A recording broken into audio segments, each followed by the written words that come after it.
Welcome to another series of Finding Clarity and Direction. In our session today, I would like to bring to you a case in which I had assisted a client of mine in helping him understand and find a way out through understanding the inner dialogue and how it impacts us. Joseph is one of the senior directors in a Fortune 500 firm. He's very good with his performance, quite healthy. But at this moment, despite his good work, accolades, achievements, he's been constantly making rounds to a nearby general physician because he's been complaining of some kind of physical ailments. Like recently, he finds that his blood pressure has gone up. He feels a kind of bit more tired. It's not just work related because he never felt this way before. His constant digestive issues making him skip the regular meals that he used to have, and now he's more conscious and eating a bit more healthy. But at the same time, he finds that the problem doesn't really goes away with his intake of healthy food. He also finds himself unnecessarily anxious and overwhelmed. Even though he's in a position of authority, leading teams of 200 at one go and managing clients globally, he finds that his physical health somehow has put him into a lot of anxious moments, and he's constantly bothered by what's really wrong. So now, even after his visit to the doctor, and when he read through his reports, actually there was nothing found. Almost all his reports were normal, yet there's something amiss that he constantly feels he's struggling with. So when we sat down for our coaching assignment, it was our fourth session.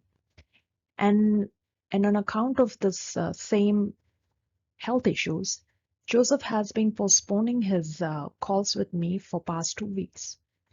And I gave in because obviously when he was not feeling well, not really in the mood to attend a coaching call and even finish the assignments that I gave him, I felt it was okay. But today, when after a skip of 2 weeks, he was back into our session, I didn't ask Joseph to share with me anything that he was supposed to complete as an assignment. Instead, I said, Joseph, relax. Help me understand how have you been keeping, because you said that you had some kind of health issues, and you were a little anxious about what the reports are going to say. It was a very interesting conversation I had with Joseph because he said, I'm glad that the diagnosis says nothing wrong with me. However, I also feel stuck because it's not just you, but even my work is suffering because I've not really been able to focus or give time either to my coach, which is me, or to the assignments that I'm giving him, and even back at work, because being a senior director, his responsibilities and the kind of span of control he held, kind of what he was feeling, they were very demanding on him, which earlier he enjoyed. So then I asked, okay, fine, that it's good that all your reports are normal and also that you feel a little better today, but tell me, is there something on your mind that's bothering you, and because of which, maybe at workplace or maybe at your home? On that, Joseph replied that no, I've had managed the most toughest of clients, but I never had experienced this kind of churn in my stomach that I'm feeling, the anxiety that grips me, the confusion that envelops me. So I listened to him, and he gave actually almost a 30-minute detailed description of how he felt. After that, I gave him silence of 5 minutes. I said, just be. I'm here. Let's not disconnect the call. But since you spoke for at length for 30 minutes and you gave a complete description of how you felt, what happened, the diagnosis, the reports, and all your emotional upheaval, and we both went silent for a good 5 to 7 minutes. Friends, this is called holding space in coaching. Because sometimes when we allow others to just express, after that, we give them a pause of few minutes. It really helps a person to settle back after they have said whatever they have said. So this is a very powerful technique.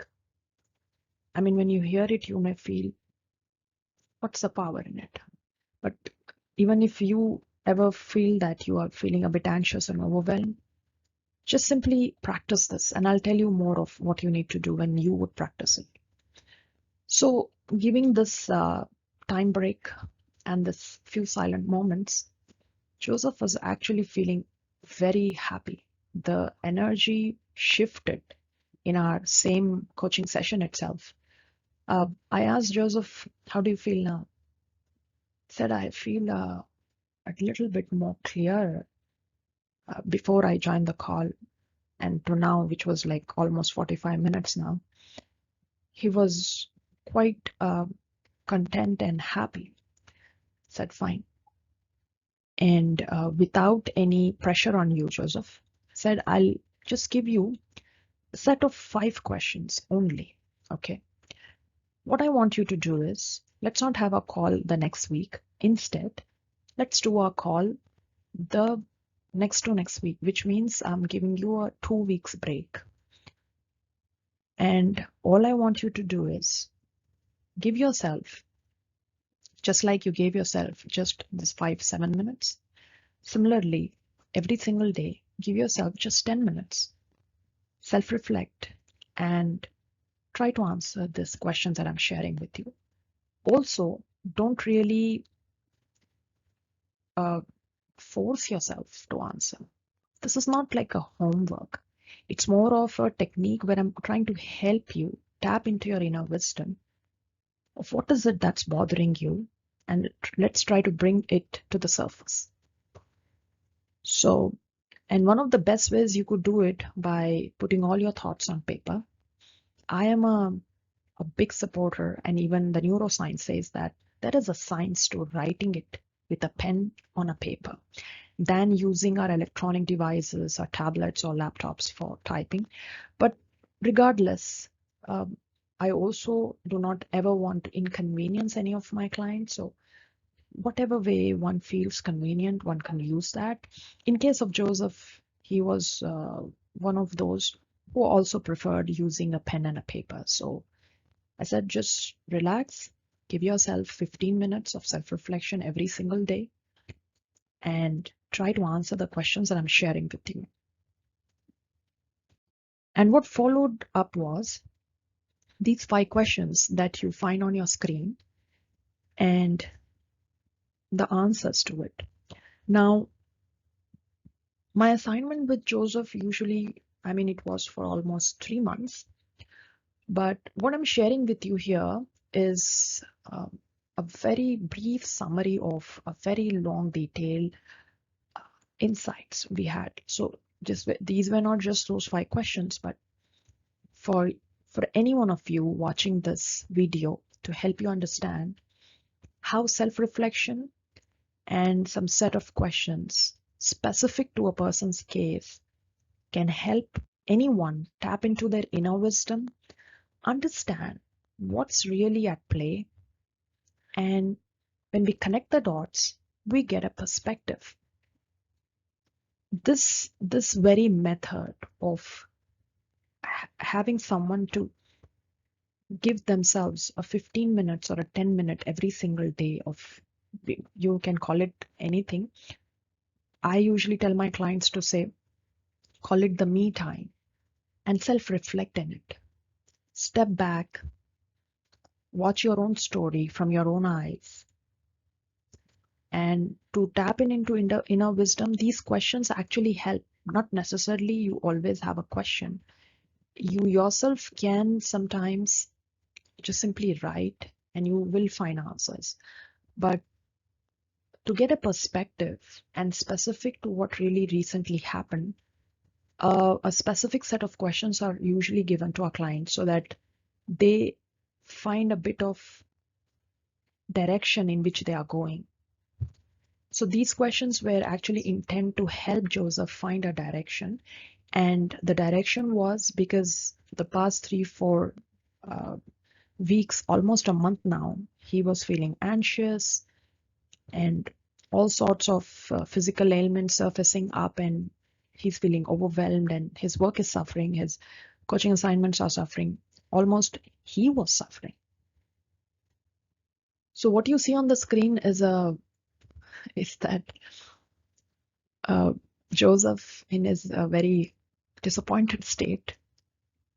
And if you if you look at this is the first answer to the first question. So I've just written the titles here. It's a very detailed one, but and this is with due permission from Joseph.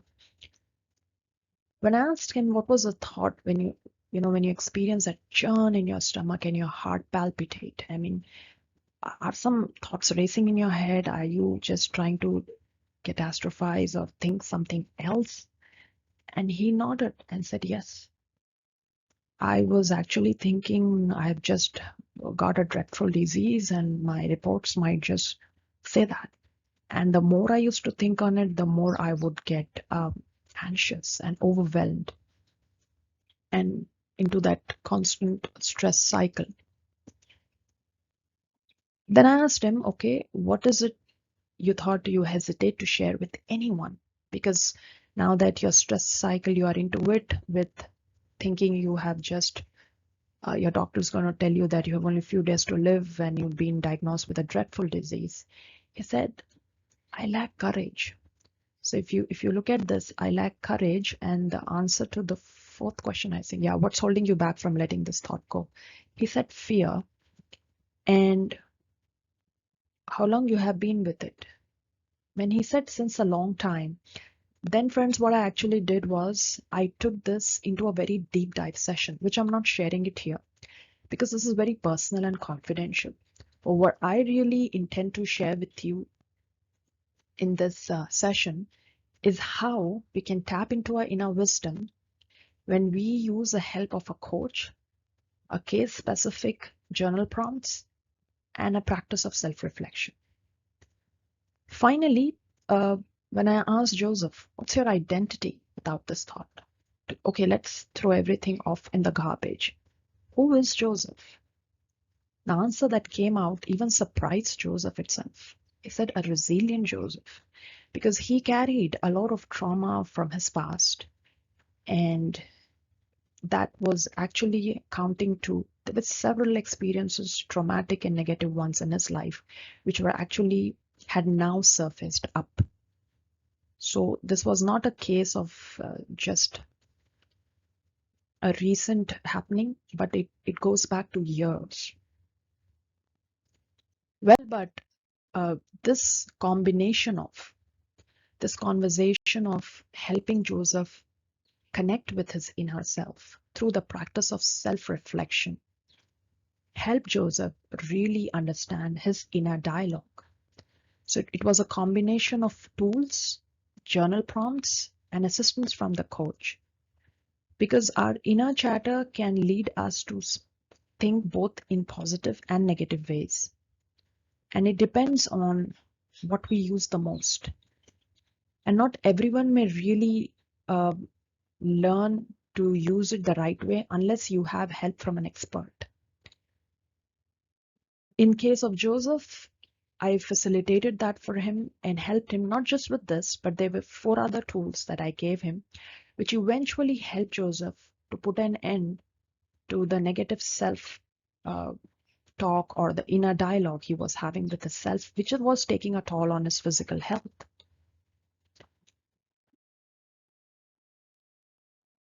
Joseph found his peace. but it took some time for him and a combination of some other techniques as well.